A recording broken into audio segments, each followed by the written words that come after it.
Anthropic shipped a design tool back in April. 11 days later, somebody had already cloned the whole thing and given it away for free. So the tool was Claude Design. It landed on April 17th, and it was the first time one of these models stopped writing paragraphs at you and started handing back finished design work, prototypes, and slide decks you could actually ship. It went off, and 1 million people used it in week 1.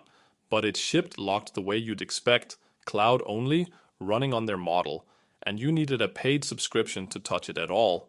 11 days after that launch, a repo called Open Design turned up on GitHub running the same loop, except it runs on your own laptop and it's Apache 2.0. It's now sitting somewhere around 77,000 stars, and that number is the reason it keeps landing back on the front page of Hacker News, because a lot of the people over there don't think it's real. Enjoying this so far? Subscribe to the YouTube channel and grab the free daily newsletter at indiehacker.news.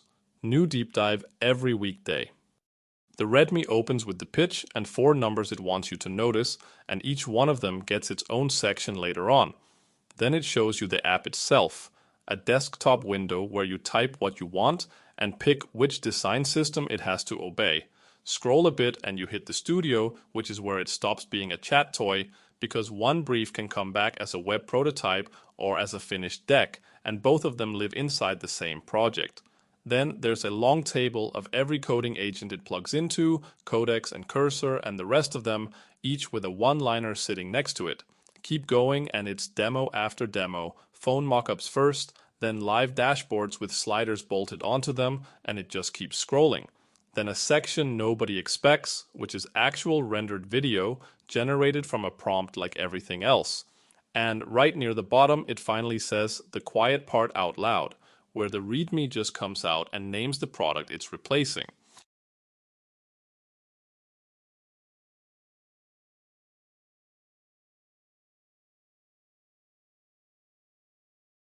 The obvious question is why not just use Figma, and the answer is that Figma wants you pushing pixels around on a canvas, and this thing never opens a canvas at all. Lovable and Bolt are closer in spirit, but they run the agent in their cloud on their terms. The one it's genuinely aimed at is the original, and the gap there is simple because that version only ever runs on Anthropic's model, and there's no self-hosting and no swapping in the coding agent you already pay for. What Open Design hands back is almost boring, and that's the entire point, because the output is real HTML and real CSS, so the thing sitting on your disk afterwards is a file you can pass straight to an engineer. So here's the shape of it. The star count is the number everybody argues about, and we'll get to that. The forks are quieter, and nobody bothers gaming those. Under both of them sits the commit history and the people who wrote it. So what does it actually make? The default output is a single-page prototype, one file that renders inside a sandboxed frame right there in the app, so there's nothing to deploy just to look at it. The mobile ones come wrapped in real device Chrome, and the agent isn't redrawing that phone every single time. It's pulling a shared frame asset off disk, which is why the mockups don't slowly drift into nonsense. Then there are the live artifacts, dashboards, and KPI walls that ship with the tweaks panel, so you nudge one parameter and the frame re-renders in place instead of regenerating the whole thing from scratch, which is usually the part that makes these tools unbearable. Decks are their own mode, 15 templates and 36 themes, exporting out to PowerPoint and PDF. And then there's video, wired in through hyperframes, where the agent writes it as a web page with GSAP animation on top, and headless Chrome renders that straight out into a real MP4. Want to be featured? Pitch your open source repo at indiehacker.news/apply and get in front of thousands of builders. What stops the output from looking like generic AI slop is a file called DESIGN.md. It's a 9-section spec that pins down your palette and your type scale, right the way down to your anti-patterns, the stuff you never wanted doing. Every render has to read that file first, so the brand becomes a contract instead of a vibe. 150 of them ship in the box, and they've gone and cloned the obvious ones, linear and stripe among them, so you can crack one open and see what a good one looks like before you write your own.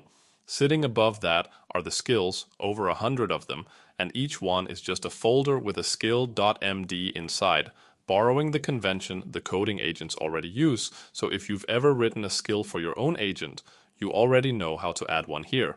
Then the plugins, 261 of them, carrying the runnable workflows. And all three of those planes are plain files in folders, so you can version them in Git and hand them to your team. Architecturally, this is smarter than it first looks. There's a local daemon running on your machine, and every agent it supports is just an adapter in one TypeScript file. So adding a new CLI is one entry in a table, which is how they got to 21 of them this quickly. It also ships an MCP server, which means you never have to open the desktop app. You run one install command, and after that, the agent you already use can read your design files directly, the live ones sitting on disk, not some stale export you zipped up an hour ago.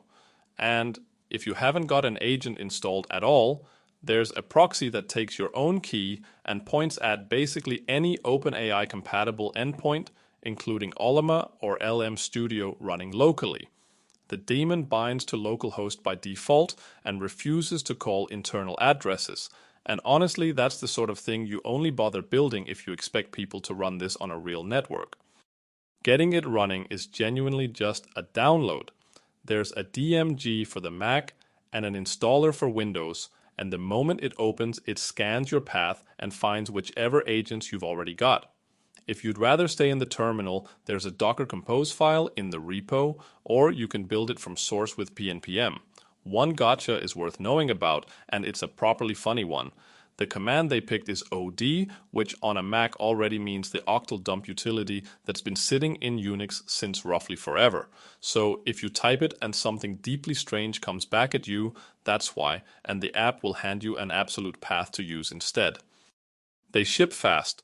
Version 0.14.1 landed 4 days ago, and the headline is that they have made it free to actually try, bundling credits and defaulting to Grok 4.5, which sidesteps the whole miserable problem of telling somebody to go find an API key before they're allowed to see anything. And that, by the way, is the business. The app is free and stays free, and what they'd like to sell you is the fuel it burns. Beyond that, previews picked up WebGL, so anything doing real GPU work finally renders properly instead of just looking broken.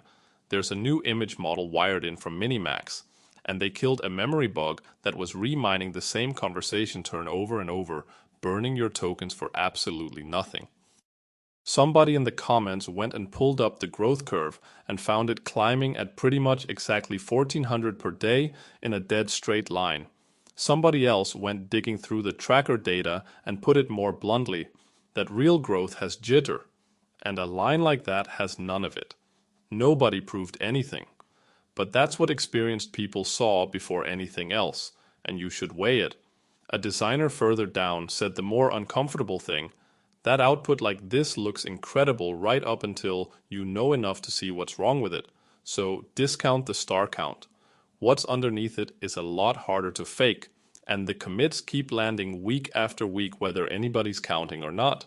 If you're a founder who's been putting off a pitch deck, this one is aimed right at you.